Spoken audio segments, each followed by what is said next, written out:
El Parlamento ha devuelto los presupuestos al Ejecutivo. Todos los grupos, excepto el Partido Popular, han apoyado las enmiendas a la totalidad de las cuentas. El Gobierno asegura que se trataba de un proyecto de presupuestos realista. Sobre esa prórroga presupuestaria charlamos esta semana con Carmen González. Repasamos con la parlamentaria el resto de la actualidad de la Cámara Foral.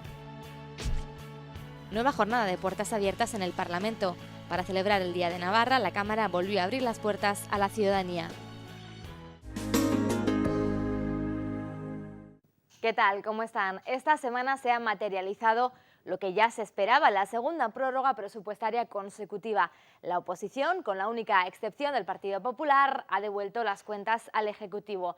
Dicen que son unos presupuestos que no crearán empleo ni sacarán a Navarra de la crisis. El Gobierno de Navarra defiende unas cuentas que asegura son realistas y ha lamentado ese rechazo de los grupos de la oposición. Por última vez lo ha intentado la vicepresidenta Goicoechea. No apoyen las enmiendas a la totalidad presentadas. Sé que pido algo utópico, pero sigo pensando que un presupuesto prorrogado no es la mejor opción para Navarra. Yo les animo a que abandonen este tipo de utopías y que hagan frente a la realidad. Pero de nada le ha servido. Toda la oposición, excepto el Partido Popular, ha rechazado unos presupuestos que consideran malos e insuficientes para sacar a Navarra de la crisis. Le vuelven a pedir a la presidenta Barcina que convoque elecciones, incluido el líder socialista, que aún así tiende alguna mano a los regionalistas. Si no tienen legitimación, ¿por qué no la tienen? Si no tienen alternativa, por favor, dimitan y convoquen elecciones. Y les digo, háganlas con las elecciones europeas. Yo les ofrezco pacto. Una, en el convenio económico. Y dos, para hablar del autogobierno. La oposición acusa además al Gobierno de no haber querido negociar las cuentas. Está claro que ustedes no tenían ninguna voluntad de que Navarra contara con unos presupuestos dignos, porque no han hecho una convocatoria sincera para el diálogo. El proyecto que han presentado no hace sino consolidar todos los recortes, todas las retracciones, todos los tijeretazos. Señora Goicoechea, usted no pide realismo, usted lo que pide es resignación.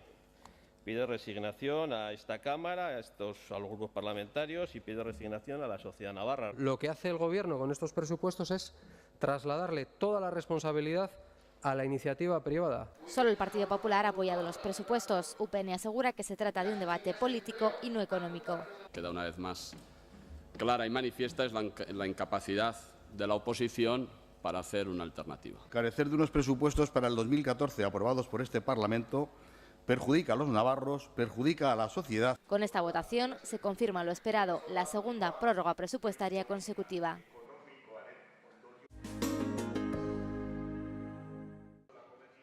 A debate la derogación de los privilegios fiscales de la SICAF, la modificación del impuesto sobre sociedades y la eliminación del sistema dual de tributación de las rentas de trabajo y de capital. 3 leyes propuestas por Bildu y Aralar. ¿Y usted va a dar lecciones de crear empleo? ¿Usted cree que su modelo fiscal puede exponerse de ninguna de las maneras como la garantía del empleo en Navarra? Es que ustedes no ven lo que está pasando. ¿Que las empresas cierran?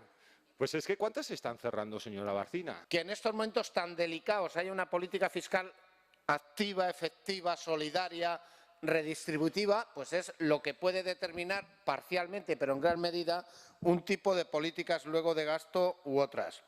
Y también sobre la mesa iniciativa de Geroabay, deducciones fiscales para ikastolas de zona no vascófona y la modificación del IVA. Yo creo que debemos trabajar por solucionar la discriminación existente en los centros de la red concertada ya. Yo creo que esa es una cuestión, una decisión que está en nuestras manos. Podemos resolverla ya, vamos a hacerlo. 5 propuestas fiscales que solo ha apoyado Izquierda Esquerra. Y bueno, y en esta ocasión, en este fin de año del año 2013, quien está trayendo propuestas a este Parlamento son los grupos de la oposición. Nosotros propusimos y trajimos una iniciativa para crear un impuesto sobre la banca en el pasado pleno, ahora son otros grupos de la oposición los que traen.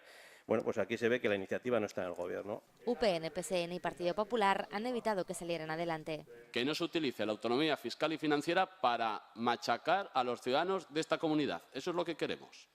¿Ustedes quieren lo contrario? Pues legítimo, que nosotros queremos lo otro, y es estar en mejor condición. ¿Para qué? Para ser más competitivos. Nosotros no queremos que ni Navarra ni los ciudadanos navarros estén en peores condiciones que el resto de los ciudadanos españoles. Y desde luego ahí no vamos a contribuir al tema. Si otros piensan que sí, Bueno, pues evidentemente su opinión y es legítima.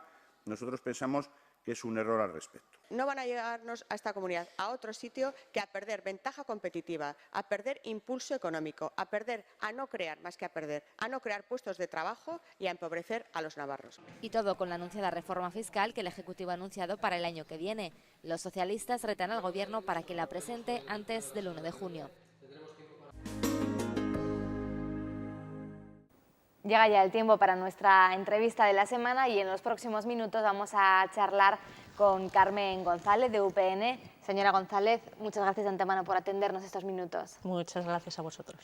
Bueno, esta semana, señora González, se han debatido las enmiendas a la totalidad presentadas por 5 grupos de la oposición para el proyecto de presupuestos del Ejecutivo. No ha habido sorpresas, se han devuelto las cuentas. El Gobierno ya dijo en su día que esto no era algo malo en estos momentos, aunque también ha reconocido que hubiera sido mejor sacar adelante las cuentas. De todas.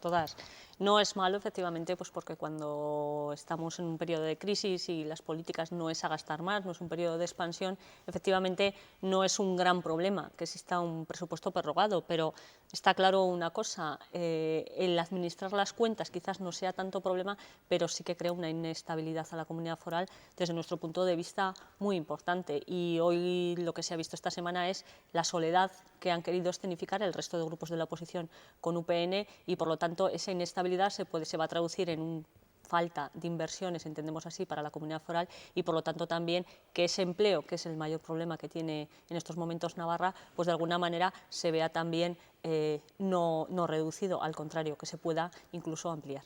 Los grupos de la oposición han acusado al Ejecutivo de no tener capacidad, de no querer dialogar con el resto de las formaciones, de no tener capacidad de consenso. Nosotros, como ustedes saben, hemos intentado para estos presupuestos 2014, pero ya desde el año 2012, en el momento que se rompió ese gobierno de UPN con el Partido Socialista, hemos intentado todas las vías posibles, intentar acuerdos, en este caso con el Partido Socialista, con el Partido Popular, que ellos también han votado en contra de las enmiendas a la totalidad, pero hemos visto que al final es un callejón sin salida. El Partido Socialista también lo ha demostrado esta semana, está enrocado en no querer, en este caso, llegar a ningún tipo de acuerdo con Unión del Pueblo Navarro, y nosotros lo que vamos a hacer es seguir intentando, no a nivel presupuestario, porque no ha podido ser así, pero sí en sede parlamentaria, intentar llegar a acuerdos con ellos, porque al final entendemos además que es lo positivo, lo necesario para que la comunidad foral siga adelante. Sí que les ha ofrecido pacto el líder de los socialistas en 2 aspectos, en negociar el convenio con la Comunidad Autónoma Vasca y en el autogobierno. ¿Van a coger ese guante? Yo espero que sí.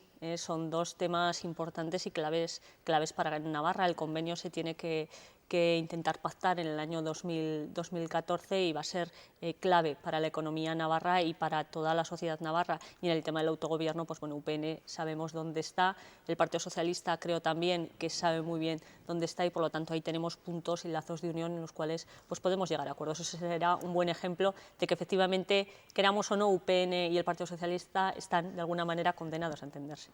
En este debate de las enmiendas a la totalidad se ha vuelto a escuchar esa petición de convocatoria de elecciones. Hay quien incluso ya ha puesto fecha, como Roberto Jiménez, que decía que se convocaran junto con las europeas. También se ha vuelto a repetir la posibilidad, se ha vuelto a poner sobre la mesa la posibilidad de una moción de censura. ¿Esto les preocupa? Pues está claro, como usted muy bien ha dicho, y el señor Roberto Jiménez lo ha dicho esta semana, que no cree que pueda llevarse a cabo una moción de censura. Es cierto que los plazos se van acortando, tendrían plazo hasta febrero. Hemos visto que es imposible que la oposición en Navarra, a excepción del Partido Popular, se pongan de acuerdo en algo, en los presupuestos, y, como no, en una moción de censura. Nosotros vamos a aguantar, y es además nuestro compromiso con los navarros, hasta mayo del 2015, como así además lo quiere la presidenta del Gobierno y también lo quiere mi partido, y vamos a seguir trabajando porque Navarra siga estando a la vanguardia o de alguna manera siga liderando este país.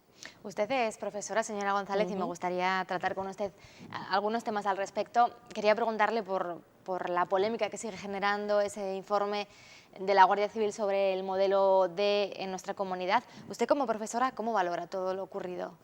Yo creo que nosotros lo hemos dicho desde el inicio de este debate, que entendemos además que es un debate totalmente partidista, en este caso por la izquierda abertzale está agarrando de alguna manera un debate en el cual UPN lo que tiene que decir es que efectivamente defendemos, como no puede ser de otra manera, a los profesores del modelo D, en este caso, pero también a toda la comunidad educativa, que es un tema y es un informe que lo ha elaborado la Guardia Civil y por lo tanto ella tiene que tener unos indicios suficientes para hacer un informe de ese tipo, que el Gobierno de Navarra lo tiene que analizar y lo que nosotros decimos es que si existe profesorado que está incurriendo en algún tipo de delito, no sabemos cuál, dirigido a terroristas o a este tipo de cosas, pues habrá que sacar esas manzanas del cesto para que el modelo D siga siendo lo que es en Navarra, un modelo con mucho éxito, con unos magníficos resultados académicos y que nosotros, además, es que UPN, hay que decirlo así, es el que ha montado el modelo de Navarra y el que sigue apoyándolo desde hace 22 años. ¿Qué más podemos decir?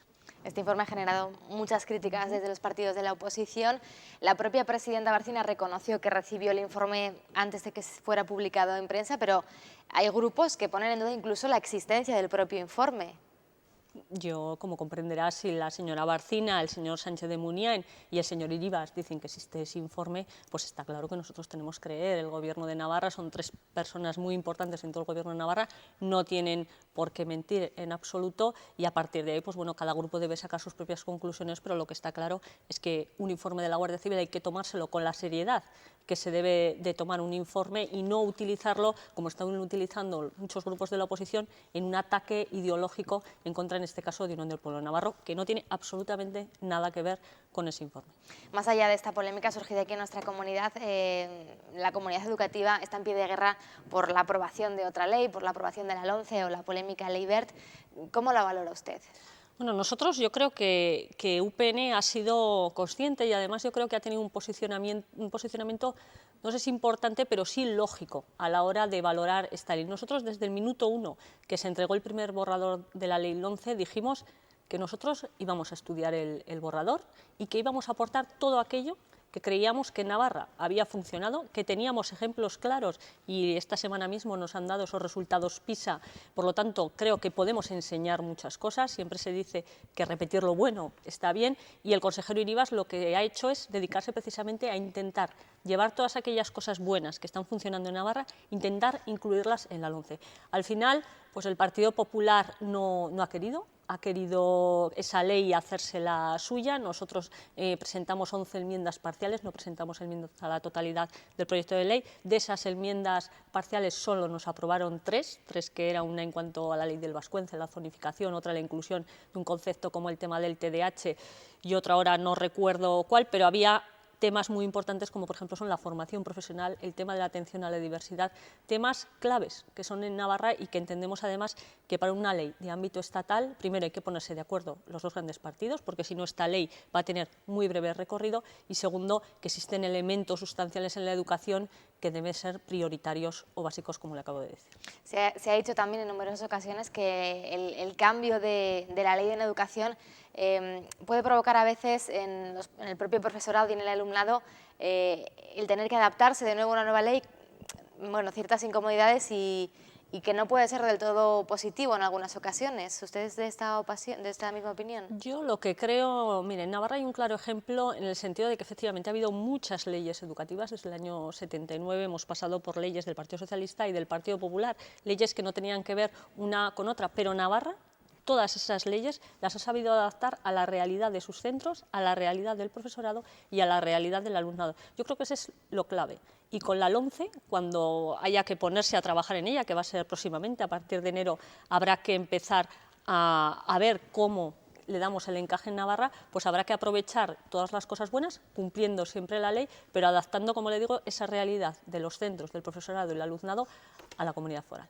Nombraba usted los resultados del informe PISA, unos resultados que sin duda dejan a Navarra en muy buen lugar, nos pone la cabeza, por ejemplo, en matemáticas, también en puestos muy elevados en comprensión lectora o en ciencia. Sin embargo, hay profesores que dicen que este informe no es el reflejo del día a día en los centros educativos. Hombre, está claro que es complicado, ¿no? Al final estamos hablando de un informe internacional en que evalúa diferentes estados del mundo. Sí que es verdad que el otro día lo comentamos, ¿qué tiene de peculiar Navarra para que salgan esos resultados? Se hablaba en los medios de comunicación el tema de las diferencias socioeconómicas. Por ejemplo, Castilla-León, que ha sacado unos magníficos resultados, tiene una renta per cápita mucho más baja que Navarra. Nosotros atendemos y creemos que la base son, como le decía anteriormente, pues temas como la atención a la diversidad. Aquí la detención temprana del apoyo al alumno es muy importante, y otro tema importante también es la autonomía de los centros. Como usted bien dice, existen centros que trabajan de distintas maneras. Ahora se está introduciendo de una manera muy importante el tema de los proyectos, trabajar por proyectos, que los chavales no memoricen tanto, sino que aprendan a trabajar, a intentar entender las cosas y así aplicarlas, y los chavales mismos están diciendo que es mucho más sencillo. Por esa vía nosotros entendemos que debería ser así. Y efectivamente cada centro en Navarra es diferente, cada profesorado, cada jefatura de estudios de cada centro decide cómo intentar dar las clases, pero al final los resultados, como hemos dicho, están ahí. Reflejan la excelencia, decía el consejero del sistema educativo de Navarra. ¿Nos podemos sentir orgullosos de nuestra educación? Yo creo que sí, a pesar de todo, a pesar de la crisis, y nosotros éramos conscientes que quizás efectivamente con ese constreñimiento a nivel presupuestario, que es cierto que en educación, pues bueno, quizás no se están haciendo todas las cosas que quisiéramos. Hemos dicho esta semana que quizás no son los presupuestos que nos gustarían que fuesen, pero al final se está viendo que a pesar de todo eso, el alumnado navarro, los resultados académicos están ahí, están el número 1 a nivel estatal y están en unos posicionamientos en nivel de Finlandia y de Suecia, y haber superado ese informe 2020 cuando se habla de los resultados donde Navarra ya los ha alcanzado, creo que es un momento de satisfacción muy grande. Bueno, pues con este mensaje final nos quedamos. Señora González, gracias de nuevo por acompañarnos durante estos minutos. La crisis de la representación política a debate en el propio Parlamento de Navarra. La Cámara ha acogido esta semana una jornada sobre legitimidad y desafección. Su presidente, Alberto Catalán, ha reflexionado sobre si esta desafección política es un problema de la reforma de la Constitución o de la percepción de falta de ética y transparencia en la gestión pública. Catalán se muestra partidario de una mayor apertura de los partidos políticos, ha desaprobado que los expresidentes del Gobierno perciban un dinero público mientras trabajan en empresas privadas y ha puesto sobre la mesa otro tipo de posibles reformas para acabar con esa desafección de los políticos. La Asociación de Diputados y Senadores de las Cortes Generales, de la que forman parte muchos de los parlamentarios de distinto signo político que participaron en la transición, han propuesto, para atajar esa creciente desafección ciudadana hacia los políticos, entre otras cosas, suprimir el aforamiento de los cargos públicos. En fin, son diferentes planteamientos que se están poniendo encima de la mesa. Incluso en relación a este Parlamento se podrían adoptar algún otro tipo de decisiones que lo hicieran más ágil y más eficaz, y para eso pues podríamos conocer algunas y reflexionar sobre algunas de las propuestas que en su día realizó, por ejemplo, el profesor Gómez Montoro en una obra sobre el 25 aniversario del mejoramiento del fuero. Lamentablemente, los comportamientos graves e inadecuados, entre otros, de algunos de los que ejercen la representación pública, están afectando de manera considerable a la credibilidad de las propias instituciones donde realizan esa labor de servicio público. Y todo ello nos lleva a poner el acento en el papel de la institución parlamentaria, que según palabras del propio Tribunal Constitucional es el órgano que sirve de instrumento para el ejercicio por los ciudadanos de la soberanía, participando en los asuntos públicos por medio de sus representantes, fuste central del principio democrático. Coincidiendo con el Día de Navarra, el Parlamento volvió a abrir sus puertas a la ciudadanía, una oportunidad para conocer los entresijos de la Cámara Foral. Nosotros acompañamos a uno de los grupos que lo visitaron. Lo primero, parada en el atrio, el gran hall parlamentario donde se celebran las ceremonias más multitudinarias. Primera toma de contacto antes de entrar a la estancia donde todo se decide, el salón de plenos. Algunos sorprendidos al comprobar que han elegido nada menos que el sitio de la propia presidenta Barcina. Y muy atentos a las explicaciones, los sillones rojos, dice la guía, los de los miembros del gobierno, los negros, los de los parlamentarios. Muy emocionante. ¿Se imaginaba un poco así? ¿Lo había visto por la tele? Sí, se ve por la tele, igual quizás lo de abajo me parece un poquito más grande en la tele, pero lo demás es igual. Sí. ¿Qué te parece un poco poder sentarte en los escaños del gobierno, de los parlamentarios? Estupendo, no pensaba que nos iban a dejar. Más desconocidas son otras salas como esta, donde cuelgan los retratos de todos y cada uno de los presidentes del Parlamento, excepto del actual, que tendrá su retrato cuando deje el cargo. La última imagen que hay colocada, que es la de la señora Torres, porque ya les he dicho que están ordenados cronológicamente. En cuanto a los pintores, pues siempre es facultad del presidente, el que elige pues aquel pintor que más le gusta para que le haga el retrato. Así que ha habido aquí un poco de todos, efectivamente. Pues hay algunos pintados por Muñoz Asensio, por ejemplo, como el último, el de la señora Torres. O, por ejemplo, estos dos primeros fueron pintados por Eslava. A muchos les sorprende el contraste de lo tradicional de la fachada exterior y el alma de vanguardia interior. La verdad es que me ha sorprendido. Estoy sorprendida porque no me lo esperaba esto. Había visto por fuera, pero por dentro no lo había visto, entonces sorprende. Sí, efectivamente, por fuera piensas que es algo mucho más antiguo, ¿no? Por dentro y, sin embargo, el atrio es muy moderno. Paloma recorre estos pasillos encantada. De hecho, estudia para poder trabajar un día en otro parlamento, el europeo. La arquitectura es lo más comentado. Este constructor se ha fijado en lo que más entiende. El edificio es bonito, ¿no? Como diseño es bonito, pero es poco práctico. ¿Por qué? Pues porque este tipo de diseño pues crea muchos problemas de goteras. Pero deja más mensaje. Hace falta que los políticos se pongan de acuerdo y no discutan tanto, que no hagan tanta política para ellos, y que hagan más política para el pueblo para que esto funcione. Pues satisfaciendo un poco una inquietud que tenía de conocimiento un poco de no solamente el sitio físico, sino donde se juntan nuestras principales autoridades. La visita acaba en la sala de la mesa y junta de portavoces y después hasta el propio despacho del presidente. Aquí también ya ven que hay bastantes cuadros que pertenecen a esta colección. Aquí se sienta Alberto Catalán y lucen, entre otras, las réplicas de las urnas que se usaban en las Cortes de Navarra. Los que tenían.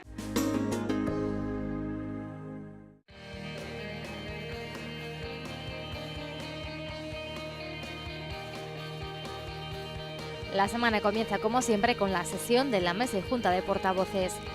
El martes, la consejera de Economía explicará en comisión el informe de la Cámara de Comptos, Plan de lucha contra el fraude fiscal 2008-2012 de la Hacienda Tributaria de Navarra. Ese mismo día, a la misma hora, el consejero de Educación informará a petición del Grupo Izquierda Esquerra sobre la posible vulneración de los derechos de los menores del Instituto Iturrama de Pamplona en la grabación y emisión de un programa de intereconomía. El miércoles, el consejero de Presidencia, Justicia e Interior deberá informar sobre las actuaciones realizadas y previstas con motivo de las denuncias efectuadas en la clínica que practica interrupciones del embarazo en Ensuain. El jueves se celebra pleno. Entre otros temas, se abordará el proyecto de ley de modificación de diversos impuestos y otras medidas tributarias y el proyecto de ley regulador del impuesto sobre los establecimientos comerciales. El viernes toca Comisión de Economía, en la que se abordará la proposición de ley foral de modificación de la ley de subvenciones.